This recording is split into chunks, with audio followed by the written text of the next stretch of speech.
നമസ്കാരം സുഹൃത്തുക്കളെ. 10 വർഷമായിട്ട് ഞാൻ എൻ്റെ മനസ്സിൽ കൊണ്ടു നടക്കുന്ന ഒരു നെരിപ്പോട്, അതായത് എനിക്കുണ്ടായ ഒരു വേദന, ഞാൻ കാത്തു വെച്ചിരുന്ന, അല്ലെങ്കിൽ ഞാൻ ഒരവസരം നോക്കിയിരുന്ന ഒരു അവസരമാണ് എനിക്കിപ്പോൾ കിട്ടിയിരിക്കുന്നത്. ഈ അവസരം ഞാൻ വേണ്ട വിധം ചിലവാക്കിയില്ലെങ്കിൽ, അല്ലെങ്കിൽ എൻ്റെ അനുഭവം പറയാൻ നിങ്ങളിലേക്ക് എത്തിക്കാനായിട്ട് ഞാൻ എടുത്തില്ലെങ്കിൽ, പിന്നീട് ഒരു അവസരത്തിന് വേണ്ടി ഞാൻ വീണ്ടും ഒരുപാട് വർഷം കാത്തിരിക്കേണ്ടി വരും. 10 വർഷം മുമ്പ് എനിക്കുണ്ടായ മാനസിക ബുദ്ധിമുട്ട്, ഞാൻ അനുഭവിച്ച വേദന, ഞാൻ അനുഭവിച്ച ബുദ്ധിമുട്ടുകൾ ഒക്കെ ഇന്ന് മറ്റൊരു ഫാമിലി അനുഭവിക്കുന്നു എന്ന് സത്യം പറഞ്ഞാൽ അന്ന് അത് ഞാൻ തുറന്നു പറഞ്ഞിരുന്നെങ്കിൽ ഒരു പക്ഷേ ഇന്ന് ഇങ്ങനെ ഉണ്ടാവില്ലായിരുന്നു എന്ന് ചിലപ്പോൾ എനിക്ക് തോന്നിപ്പോകും. പറഞ്ഞു വരുന്നത്, ആനിക്കാട് പഞ്ചായത്തിൽ, കോട്ടയം പത്തനംതിട്ട ജില്ലയിലെ മല്ലപ്പള്ളിക്കടുത്തുള്ള ആനിക്കാട് പഞ്ചായത്തിൽ സോഫിയ ഇൻ്റർനാഷണൽ, സോഫിയ അല്ല കേട്ടോ, സോഫിയ എന്ന് പറഞ്ഞാൽ സിസ്റ്റർ വഴക്ക് പറയും, സൊഫായ ഇൻ്റർനാഷണൽ അക്കാഡമി, അവിടെയാണ് എൻ്റെ മക്കൾ രണ്ടുപേരും 5ാം ക്ലാസ് വരെ പഠിച്ചത്. LKG UKG തൊട്ട് 5ാം ക്ലാസ് വരെ പഠിച്ച സ്കൂളാണ്. അപ്പോൾ എൻ്റെ മൂത്ത മോനാണെങ്കിലും ഇളയ മോനാണെങ്കിലും അവിടെ തന്നെയാണ് പഠിച്ചത്. 5ാം ക്ലാസ്സിലെത്തിയപ്പോൾ അവർ രണ്ടുപേരും നവോദയ എക്സാം എഴുതി. അവർക്ക് രണ്ടുപേർക്കും നവോദയയിൽ അഡ്മിഷൻ കിട്ടി. അപ്പോൾ എൻ്റെ മൂത്ത മകനാണ് അവിടെ ആദ്യമായിട്ട് ആ സ്കൂളിൽ നവോദയ എഴുതി കിട്ടുന്ന ആദ്യത്തെ വിദ്യാർത്ഥി എൻ്റെ മകനാണ്. അപ്പോൾ അന്ന് അവൻ ഒരു ക്ലാസ്സിൽ പോലും, LKG ചേർന്ന് അന്ന് മുതൽ ഒരു ക്ലാസ്സിൽ പോലും അവന് ഒരു ബാക്ക് ബെഞ്ചറോ അല്ലെങ്കിൽ ഒട്ടും പഠിക്കാത്ത ആളോ ഒന്നും ആയിരുന്നില്ല. ഫസ്റ്റ്, സെക്കൻഡ്, തേർഡ് ഈ പൊസിഷൻ കീപ്പ് ചെയ്യുന്ന ആളായിരുന്നു അദ്ദേഹം, എൻ്റെ മൂത്ത മകൻ. ഇളയാളും പഠിക്കാൻ മോശമായിരുന്നു എന്നല്ല, പക്ഷേ മൂത്ത ആൾ കുത്തിയിരുന്ന് പഠിക്കുന്ന സ്വഭാവക്കാരനായതുകൊണ്ട് അവൻ ആ പോസ്റ്റൊക്കെ കിട്ടിയെന്നുള്ളൂ. രണ്ടാമത്തെ ആൾ ചോദിക്കുന്നത് ഫസ്റ്റ് മേടിക്കുന്നതിന് ഏറ്റവും ബാക്ക് ബെഞ്ചിലായിരിക്കുന്നത്, പിന്നെ ഇതുകൊണ്ട് എന്താ പ്രയോജനം, നമുക്ക് ജയിച്ചാൽ പോരെ എന്നാണ് ചോദിക്കുന്നത്. അപ്പോൾ അങ്ങനെ രണ്ട് വിഭാഗത്തിൽപ്പെട്ട ആൾ, അതിനൊന്നും കുഴപ്പമില്ല. പക്ഷേ മൂത്ത മോന് അവൻ കൃത്യമായിട്ടിരുന്ന് പഠിക്കുകയും ഒക്കെ ചെയ്ത്, മറ്റേ ആൾ കളിയിലാണ് കാര്യങ്ങൾ. അപ്പോൾ പറഞ്ഞു വന്നതൊന്നുമല്ല. അപ്പോൾ അന്ന് 5ാം ക്ലാസ്സിൽ വെച്ച് ഇവന് അഡ്മിഷൻ കിട്ടിയപ്പോൾ ഇവർ എൻ്റെ മകന്, അതായത് അത്രയും വർഷം, അതായത് 8 വർഷം, 7 വർഷം എൻ്റെ മകൻ അവിടെ ക്ലാസ്സിൽ ഫസ്റ്റും സെക്കൻഡോ തേർഡോ ആയിട്ട് പഠിച്ച ആൾക്ക് എൻ്റെ മോൻ അവർ ഇട്ട് കൊടുത്തിരുന്ന പൊസിഷൻ 16ാമത് റാങ്കാണ്. 16ാമത് റാങ്ക്. ഒരിക്കൽ പോലും അവൻ തേർഡ് പൊസിഷനിൽ പിന്നിലേക്ക് പോയിട്ടില്ല എന്നുള്ള കാര്യം നിങ്ങൾ പ്രത്യേകം ശ്രദ്ധിക്കണം. ആ കൊച്ചിന് ഇട്ട് കൊടുത്തത് 16ാമത് റാങ്കാണ്. അന്നൊരു ബ്ലസി എന്ന് പറഞ്ഞിട്ടൊരു ടീച്ചറായിരുന്നു അന്ന് അവരുടെ ഈ പറഞ്ഞ പോലെ ക്ലാസ് ടീച്ചർ. അപ്പോൾ ഞാൻ ഇതിനു വേണ്ടി ചെന്നപ്പോൾ അവർക്ക് ഒട്ടും ഇഷ്ടപ്പെട്ടില്ല. കൊച്ചിനെ മാറ്റുന്ന കാര്യമായപ്പോൾ അവർക്ക് ഒട്ടും ഇഷ്ടപ്പെട്ടില്ല. അപ്പോൾ അവർ ഇതുപോലെ ഞാൻ പറഞ്ഞു മാർക്ക് ലിസ്റ്റ് വേണം എന്ന് പറഞ്ഞു. അവിടെ മാർക്ക് ലിസ്റ്റ് വേണം എന്ന് പറഞ്ഞു. അപ്പോൾ മാർക്ക് ലിസ്റ്റ് വേണം എന്ന് പറഞ്ഞപ്പോൾ അവരുടെ മാർക്ക് ലിസ്റ്റ് എഴുതി തന്നത്, ഞാൻ പറയുന്നത് നിങ്ങൾക്ക് ആർക്കെങ്കിലും സംശയം ഉണ്ടെങ്കിൽ എൻ്റെ കയ്യിൽ ഇപ്പോഴും ഇരിപ്പുണ്ട്. അവരന്ന് തന്ന മാർക്ക് ലിസ്റ്റൊക്കെ, അവർ ആദ്യം തന്ന മാർക്ക് ലിസ്റ്റും രണ്ടാമത് തന്ന മാർക്ക് ലിസ്റ്റും ഒക്കെ എൻ്റെ കയ്യിൽ ഇരിപ്പുണ്ട്. അവരത് തിരിച്ചു വാങ്ങാൻ മറന്നുപോയി. അതുകൊണ്ട് ഞാനത് സൂക്ഷിച്ച് വെച്ചിട്ടുണ്ട്. ഇപ്പോഴും ഈ 10 വർഷമായിട്ട് ഞാനിത് സൂക്ഷിച്ച് വെച്ചിരിക്കുകയാണ്. എനിക്കൊരു അവസരം കിട്ടുമെന്ന് ഞാൻ പ്രതീക്ഷിച്ചുകൊണ്ട് ആ അവസരമാണ് ഇപ്പോൾ കിട്ടിയത്. അപ്പോൾ അവർ അന്ന് എനിക്ക് തന്നത് A++ എന്നൊക്കെ പറഞ്ഞിട്ടാണ് എനിക്ക് ആ പ്രോഗ്രസ് റിപ്പോർട്ട് തന്നത്. അപ്പോൾ ഞാൻ ചോദിച്ചത് എന്താണ് ഈ A++? ICSE സിലബസാണ്. എന്താണ് ഈ A++?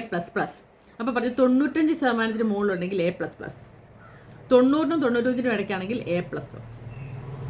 നിങ്ങൾ CBSE ICSE പഠിക്കുന്നവർക്കെല്ലാം അറിയാം, CBSEയിലൊക്കെയാണ് A1 A2 ഒക്കെ ഉള്ളത്. A+ ഒക്കെ നമ്മുടെ കേരള സിലബസും അല്ലെങ്കിൽ ICSEക്കും A+ ആണ്. അപ്പോൾ ഇതാണ് അവരെനിക്ക് എഴുതി തന്ന മാർക്ക് ലിസ്റ്റ്. പിന്നീട് ആണ് മനസ്സിലായത് ഇങ്ങനൊരു മാർക്ക് ലിസ്റ്റ് കൊണ്ടുപോയിട്ട് കാര്യമില്ല, ഈ മാർക്ക് ലിസ്റ്റ് മുഴുവൻ തെറ്റാണെന്ന്. പിന്നെ ഞാൻ വീണ്ടും രണ്ടാമത് ചെന്നു. പക്ഷേ അന്ന് അവരെനിക്ക് എൻ്റെ മോൻ എഴുതുന്ന റാങ്ക്, ഇത്തരം എഴുതുന്ന റാങ്ക് 16ാമത് റാങ്കാണ്. പക്ഷേ ഒരു മാർക്ക് ലിസ്റ്റിൻ്റെ ആവശ്യമുണ്ടായിരുന്നു. അവന് പത്തനംതിട്ട ജില്ലയിലെ ഈ പറഞ്ഞ പോലെ നവോദയയുടെ ടെസ്റ്റ് എഴുതി കിട്ടിയതാണ്. അതുകൊണ്ട് തന്നെ അവനവിടെ അഡ്മിഷനും കിട്ടി. ഈ മാർക്ക് ലിസ്റ്റ് ജസ്റ്റ് കൊടുത്തു. പക്ഷേ എനിക്ക് എന്നിട്ട് ഉറക്കം വന്നില്ല. ഞാൻ ദിവസങ്ങൾ കിടന്നേരെ 2-3 ദിവസം എനിക്ക് എൻ്റെ കണ്ണിൽ കൂടി ഇങ്ങനെ വെള്ളം ഒഴുകിക്കൊണ്ടേ ഇരിക്കുകയാണ്. ഞാൻ ഇരിക്കുന്ന വഴിക്കും നടക്കുന്ന വഴിക്കും ഉറങ്ങുകയോ ഇല്ല. എനിക്ക് കരച്ചിലാണ്. കാരണം എനിക്ക് അത്രമേൽ വിഷമമായി പോയി. കാരണം ഇപ്പോഴും എനിക്ക് ആ പെയിൻ എനിക്ക് പറഞ്ഞറിയിക്കാൻ പറ്റാത്തതാണ്. കാരണം എൻ്റെ മോൻ അത്രയും കാലം അവിടെ പഠിച്ചിട്ട് ഒരു പ്രാവശ്യം പോലും ഫസ്റ്റോ സെക്കൻഡോ തേർഡിനപ്പുറം പോകാത്ത കുട്ടിക്ക് അവർ എഴുതി തന്ന, അവരുടെ സ്കൂളിൽ നിന്ന് കൊണ്ടുവന്നതിൻ്റെ വൈരാഗ്യം തീർത്ത് അവരെനിക്ക് എഴുതി തന്ന 16ാം റാങ്കാണ്. എൻ്റെ കരച്ചിലും ബഹളവും അല്ലെ ഇത് മാനസികാവസ്ഥ കണ്ട് ഹസ്ബൻഡ് പറഞ്ഞു, നമുക്ക് പോയിട്ട് ഒന്നുകൂടെ സംസാരിച്ചിട്ട് നമുക്ക് ചോദിക്കാമെന്ന് പറഞ്ഞു. അന്ന് ഞങ്ങൾ ചെന്ന് ഈ പറഞ്ഞ പോലെ ഞങ്ങൾ ചെന്ന് അവിടെ ഇപ്പം ക്ലാസ് ടീച്ചറുണ്ട്, ക്ലാസ് ടീച്ചറിനെ വിളിച്ചപ്പം ഈ പറഞ്ഞ പോലെ ബ്ലസ്സി മാമാണ് വന്നത്. അവർ ഈ പറഞ്ഞ പോലെ രണ്ടുപേരും കൂടെ നോക്കിയപ്പം ഞാൻ പല ടീച്ചേഴ്സിനെയും, ഇവരെ പഠിപ്പിച്ച പല ടീച്ചേഴ്സിനെയും ക്ലാസ് ടീച്ചർ മറ്റ് ടീച്ചർ പലരെയും വിളിച്ച് ചോദിക്കുന്നുണ്ട്. അപ്പോൾ അവരൊക്കെ പറഞ്ഞ് ഇല്ല അമ്പിളി, ഫസ്റ്റും സെക്കൻഡിനപ്പുറം അവൻ പോയിട്ടില്ല, അവന് തന്നെയാണ് സെക്കൻഡ്. ഫസ്റ്റ് ഒരു പെൺകുട്ടിയാണ്, അവൾ ആ സ്കൂളിൽ വന്നതിന് ശേഷം അവൾക്കാണ് എന്നും ഫസ്റ്റ്. അപ്പം സെക്കൻഡാണ്, അല്ലെങ്കിൽ തേർഡിനപ്പുറം അവൻ പോവില്ല, സെക്കൻഡ് തന്നെയാണെന്ന് ഉറപ്പ് വെച്ച് അവർ പറയുന്നതുകൊണ്ടാണ് എനിക്ക് ഇവർ ഈ 16ാം റാങ്കിൽ തേടി തന്നതിൻ്റെ ഉള്ള വിഷമം മനസ്സിലാകുന്നത്. അപ്പോൾ ചെന്ന് പറഞ്ഞപ്പോൾ ഇവർ വീണ്ടും കാൽക്കുലേറ്റ് ചെയ്തു. ഈ പറഞ്ഞ പോലെ ക്ലാസ് ടീച്ചറിനെ വിളിച്ചപ്പം അവർ എഴുതി കൊടുത്തതിലെന്തോ മിസ്റ്റേക്ക് ആയിരുന്നു. അപ്പോൾ ഞങ്ങളുടെ മുമ്പിലിട്ട് തന്നെ ആ ടീച്ചറിനെ സ്റ്റുപ്പിഡ്, ഗുഡ് ഫോർ നത്തിങ് എന്നൊക്കെ പറഞ്ഞ് അവർ ഷൗട്ട് ചെയ്ത് അലറി വിളിച്ച് പിന്നെ അവരെ ഗെറ്റ് ഔട്ട് അടിച്ച് വിട്ടു. പക്ഷേ അവർ അത് കഴിഞ്ഞിട്ട് എന്നെ കെട്ടിപ്പിടിച്ച് അമ്പളി എനിക്ക് പറ്റിയ അബദ്ധം എന്നോട് ക്ഷമിക്കണം എന്നൊക്കെ പറഞ്ഞ് കെട്ടിപ്പിടിച്ച് കഴിഞ്ഞിട്ട് 3 ദിവസം ഞാൻ അനുഭവിച്ച എൻ്റെ വേദന, അത്രയും എൻ്റെ കൊച്ചു കഷ്ടപ്പെട്ടിട്ട് അത്രയും ഒരു ടെസ്റ്റ് എഴുതി കിട്ടിയ എൻ്റെ കൊച്ചിനോട് അവർ കാണിച്ച നെറികേട്, ആ നെറികേടിൻ്റെ ഫലമാണ് ഇപ്പോൾ അവർ അനുഭവിക്കുന്നതെന്ന് പറയാതിരിക്കാൻ പറ്റില്ല. അവരൊരു കൊച്ചിനെ പുറത്തിട്ട് അടിച്ച് അവർ കേസ് കൊടുത്തിരിക്കുകയാണ് പോലീസ് സ്റ്റേഷനിൽ. ആ കേസ് കൊടുത്തപ്പോഴത്തേക്ക് അവർക്ക് അവരുടെ BP കൂടി. മനസ്സിലാക്കണം, അന്ന് ഞാൻ അനുഭവിച്ചതിൻ്റെ ഒരു അംശം പോലും ആയിട്ടില്ല. BP കൂടി അവർ ആശുപത്രിയിലാണ്, അവർക്ക് പോലീസ് സ്റ്റേഷനിൽ പോകാൻ പറ്റിയില്ല എന്നാണ് എനിക്കിപ്പോൾ അറിയാൻ സാധിച്ചത്. അപ്പോൾ ഈ ടീച്ചറിന് പിന്നീടുണ്ടായ ട്രോമ എന്ന് പറയുന്നത്, പിന്നീടുണ്ടായ ഒരു വിധി എന്ന് പറയുന്നത് ലോകത്തൊരുത്തർക്കും ആർക്കും കിട്ടാത്ത ഒരു വലിയൊരു വിധിയാണ് അവർക്കന്നുണ്ടായത്. അതിനെക്കുറിച്ച് ഞാൻ മിക്കവർക്കും അറിയാവുന്ന കാര്യം തന്നെയാണ്. ഈ സ്കൂളിൽ പഠിച്ച മിക്ക ടീച്ചേഴ്സിനും അല്ല മിക്ക പേരൻസിനും അറിയാവുന്ന, അതിനെക്കുറിച്ച് അതൊന്നും ഞാനൊന്നും പറയുന്നില്ല. അവർക്കും അവരുടെ അമ്മായിയമ്മയ്ക്കും കേട്ടോ, രണ്ടുപേരും അവർക്കും കിട്ടിയത് ലോകത്ത് ആർക്കും കിട്ടാത്ത ഒരു വലിയ വിധിയാണ് അവർക്ക് ദൈവം കരുതി വെച്ചിരുന്നത്. എന്തായാലും കൊള്ളാം. ഞാൻ എപ്പോഴും എൻ്റെ മോനെ ഓരോ പടിയും മുമ്പോട്ട് പോകുമ്പോഴും ഞാൻ ഒരു ശതമാനമെങ്കിലും നമ്മൾ ഈ പഠിച്ച സ്കൂളിന് നമ്മൾ അവർക്ക് ആ ഒരു ബഹുമാനം കൊടുക്കണം. പക്ഷേ ഞാൻ എങ്ങും പറയാത്തതിൻ്റെ കാര്യം ഇവരെന്നോട് കാണിച്ച നെറുകേടുണ്ട്. അന്ന് അവിടെ പഠിപ്പിച്ച ടീച്ചർമാരും അവിടെ പഠിക്കുന്ന കുറേ കുട്ടികളുടെ പേരൻസ്, അവിടെ പഠിപ്പിക്കുന്ന ടീച്ചർമാരുൾപ്പെടെ, എൻ്റെ മോന് ഈ സ്കൂൾ മാറിപ്പോകുന്നതിന് ഇവരറിയാതെ എൻ്റെ കടയിൽ വന്ന് കരഞ്ഞ ടീച്ചേഴ്സുമാരുണ്ട്. അത്രയ്ക്ക് ഇഷ്ടമുള്ള ടീച്ചേഴ്സിന് ഇഷ്ടമുള്ള ഒരു സ്റ്റുഡൻ്റ് ആയിരുന്നു അവനവിടെ.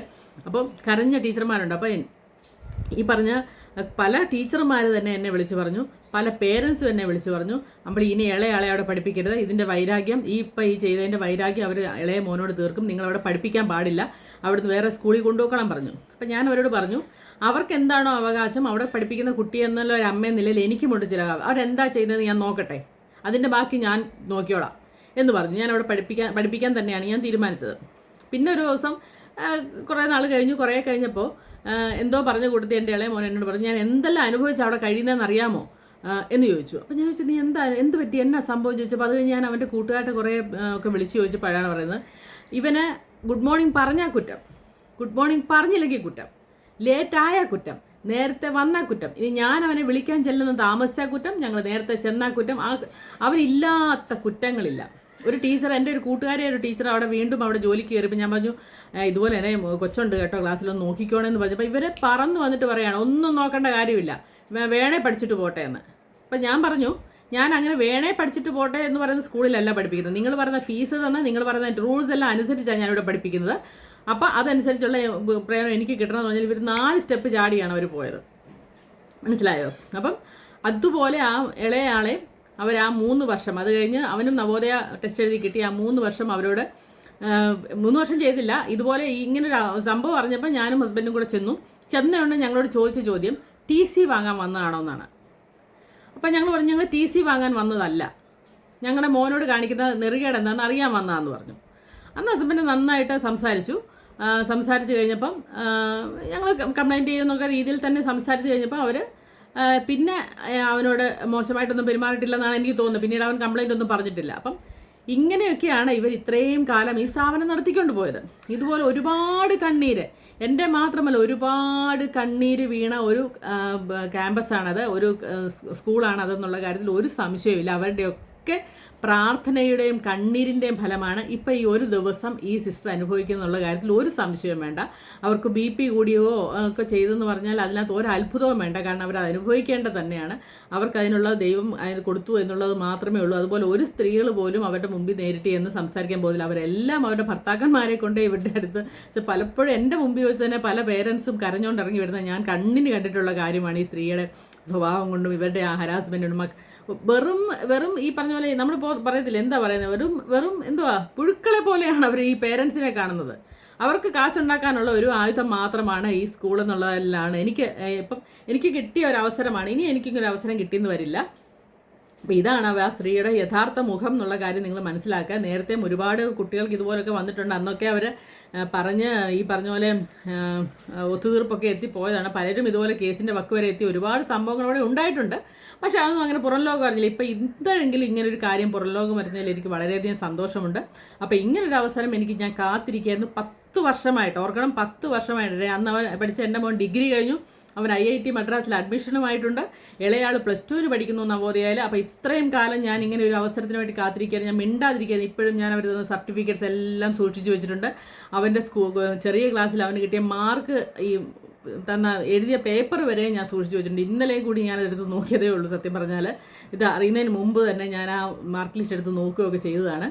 അപ്പം ഇതാണ് എനിക്ക് പറയാനുള്ളത്. ഇങ്ങനൊരു അവസരം ഞാൻ പ്രയോജനപ്പെടുത്തിയില്ലെങ്കിൽ അത് പിന്നീട് എനിക്ക് വിഷമം ഉണ്ടാക്കും. അതുകൊണ്ടാണ് ഞാനിത് പറഞ്ഞത്. നിങ്ങൾക്ക് ഇഷ്ടപ്പെട്ടെങ്കിൽ ഫോളോ ചെയ്യുക, ഇഷ്ടമില്ലാത്തവർ സ്കിപ്പ് ചെയ്ത് ബ്ലോക്ക് ചെയ്ത് പോവുക. നന്ദി.